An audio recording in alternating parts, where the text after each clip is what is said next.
At age 36, how exactly did Mark Zuckerberg become one of the richest people in the world? We'll take a look at how the founder of Facebook made his billions in today's episode. My name is Dan Henry, and when I was 16 years old, I decided that I wanted to be rich. So I studied as many wealthy entrepreneurs as I could and used what I learned to create my own successful business. The purpose of this channel is to share my research with the world and show you how they got rich. Among the world's wealthiest entrepreneurs, few names come to mind faster than Mark Zuckerberg, who founded Facebook in his Harvard dorm room while on academic probation. The 36-year-old entrepreneur is more than just a business owner. He's the world's youngest billionaire, and he's among the 100 wealthiest people in the world. He's received numerous awards from the likes of Time Magazine and Forbes, and he's currently listed as the fourth richest person in the world, according to Forbes, behind Jeff Bezos, Bernard Arnault and family, and the legendary Bill Gates. With a net worth of just over $100 billion, it's easy to see why Zuckerberg made our list of influencers. Massive fortune aside, his achievements in the world of technology give him major clout towards his consideration as one of the most influential people of all time. Born in White Plains, New York, Zuckerberg developed an interest in computers at a young age. At 12 years old, he used Atari's basic programming language to create his own messaging program, which he called ZuckNet. His family loved the idea, using it to communicate with one another from separate rooms in their home. His father even integrated it into his dental practice as a data sharing and communications tool among staff. This virtual social communication software might sound familiar. AOL Instant Messenger came out about a year later and was adopted nationwide. Despite AOL beating him to the punch in the Messenger service game, Zuckerberg now owns two messaging services, Facebook Messenger and WhatsApp, each with roughly 1.2 billion users. As Zuckerberg grew older, he continued to immerse himself in computer programming. He began taking graduate-level computer programming courses at Mercy College when he was in high school. Zuckerberg was so talented that his tutor called him a prodigy, acknowledging that he acquired skills faster than he could be taught. ZuckNet wouldn't be the last program that Zuckerberg developed prior to another strikingly similar application being launched. For a project during his senior year of high school at Phillips Exeter Academy, he built a music software program called Synapse.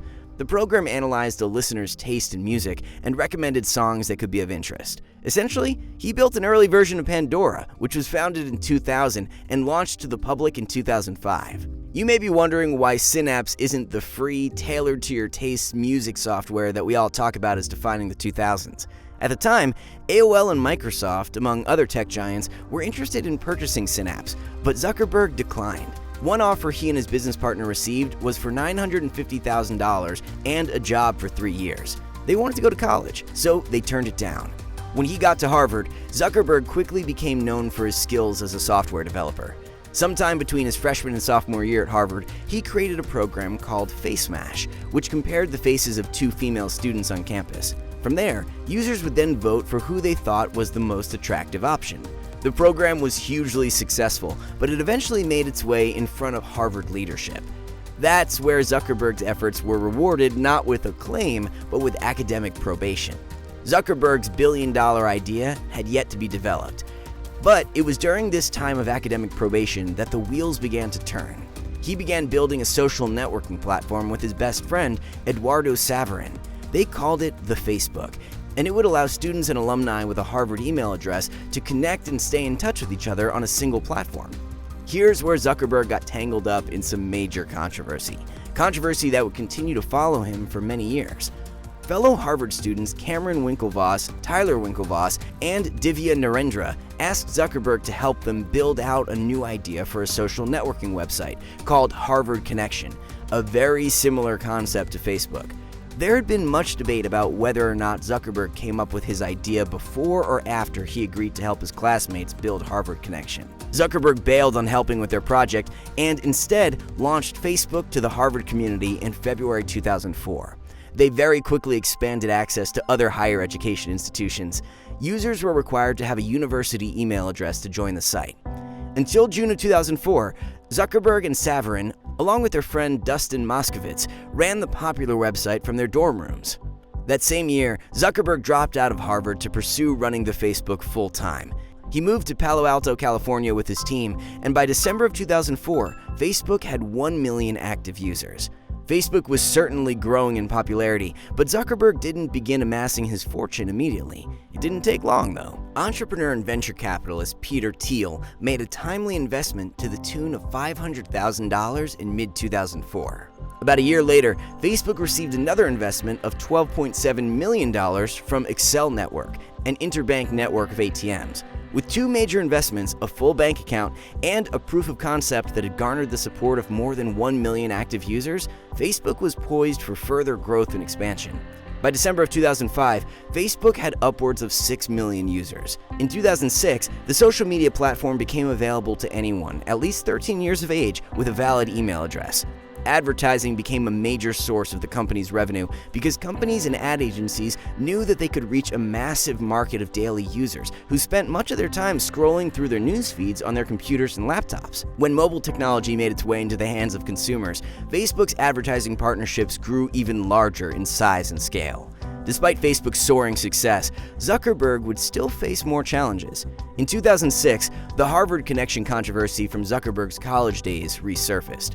The Winklevoss twins and Divya Narendra filed a lawsuit claiming that Zuckerberg had stolen their idea, ultimately resulting in the demise of Harvard Connection. Zuckerberg denied this, but ultimately settled for a large sum of money, around $65 million. The astronomical success of Facebook and Zuckerberg's billions allowed him to settle this lawsuit and quietly sweep it under the rug. Of course, it wasn't actually a quiet solution. There have been countless articles written about this controversy, speculating conversations via instant messenger and email that may have occurred, implicating Zuckerberg as the catalyst for the intentional demise of Harvard Connection, which came to be known as ConnectU, but never took off the way that Facebook did. There was even a movie made about this controversy. The Social Network, which came out in 2010, details the origin story of Facebook and the subsequent lawsuits. Despite the messiness of this situation and Zuckerberg's role in it, it's one that he ultimately overcame without a hitch, at least when it comes to his wallet.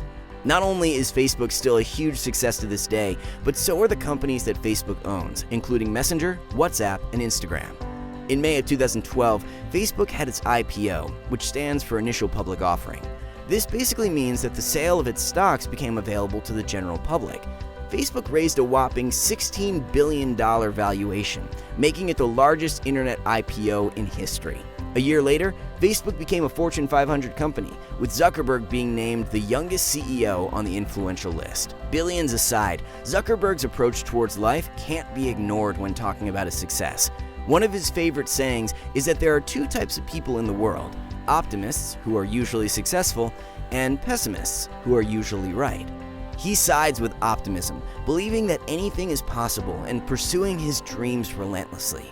As can be seen from his life story, he accomplished the impossible in more ways than one. Zuckerberg never gave up on his passions and pursuits, even in the face of extreme competition. The key to your success as an entrepreneur is staying focused on your goals, no matter what. Hey, Dan Henry here, and I hope you enjoyed this episode of How They Got Rich. I created this channel because these men and women inspired me to quit my job years ago as a pizza boy and pursue entrepreneurship, which eventually led me to become a multi-millionaire. If you'd like to know more about that, you can follow me on my main YouTube channel, youtube.com/Dan Henry. But before you go, I'd like to remind you why the people on this channel are successful, as well as myself. It's because they've mastered three main areas of their life: business, productivity, and mindset. And that's why I've made it my life's work to help others in those three key areas. So here are 3 ways I can help you right now. If you own a business and you're looking to grow it, you can head over to getclients.com and learn how we built a $20 million business, as well as learn how these strategies can apply to your business. You'll find a collection of free trainings, podcasts, and blog posts on that website to help you grow your business. As well, you can grab a free copy of my book, Digital Millionaire Secrets, which is a Wall Street Journal and USA Today bestseller. You can find that on getclients.com. Number 2, you can head over to plantomorrow.com and check out the Plan Tomorrow Daily Planner. This is a planner I personally designed to make myself more productive and get things done. Because the truth is, if you want to do big things, you have to get things done. And I know this planner will help change your life like it's changed mine. For a limited time, it also comes with a free productivity class taught by me, so head over there right now and grab yourself a copy. And finally, number 3, if you're struggling with mindset, confidence, motivation, imposter syndrome, or you're just looking to develop a rock-solid mindset so you can achieve more in life, then I want you to head over to howtothink.com, where we have daily mindset mentoring on how to achieve anything in life by changing the way you think. So grab a copy of your Plan Tomorrow Daily Planner now. Also, don't forget to subscribe to the channel, and I'll see you in the next episode.